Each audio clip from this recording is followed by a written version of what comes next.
Coucou, bonjour à tous. Nous sommes ici chez Claude et Martine Stéphane. Nous sommes dans les Côtes d'Armor, à Saint-Gilles-les-Bois, dans un jardin qui s'appelle le jardin des mélanges. Mais le mélange n'est pas aussi brouillon qu'il n'y paraît. Pourquoi? Parce que certaines plantes en protègent d'autres et certaines poussent plus vite que d'autres.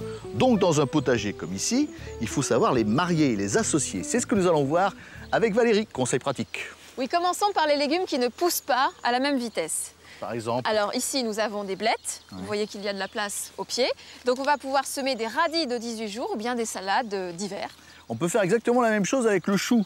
Tout à fait. En attendant que les pommes grossissent, eh bien, on peut semer également des radis ou bien de la salade. Voyons maintenant les plantes qui protègent, car il y en a et c'est très curieux. Regardez.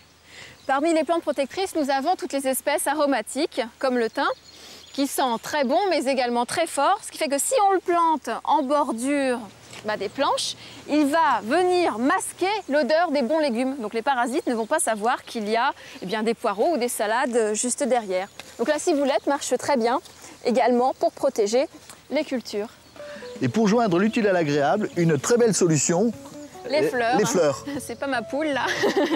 Ce sont les œillets d'Inde qu'on appelle également les tagettes qui ont la propriété d'éloigner les nématodes du sol mais également de nombreux autres insectes parasites. Et puis il y a aussi les capucines, ce sont vraiment des fleurs extraordinaires. Ah oui, alors elles, au contraire, elles font diversion, c'est-à-dire que les pucerons l'aiment tellement qu'ils vont laisser tous les autres légumes du potager tranquilles. Et en plus, Valérie les adore.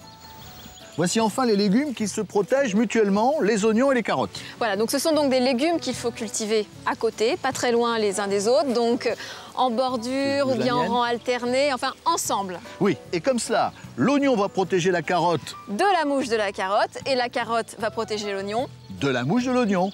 C'est aussi simple que cela. À vous de jouer, chers amis. Allez, à vos légumes. Au revoir à tous. Au revoir.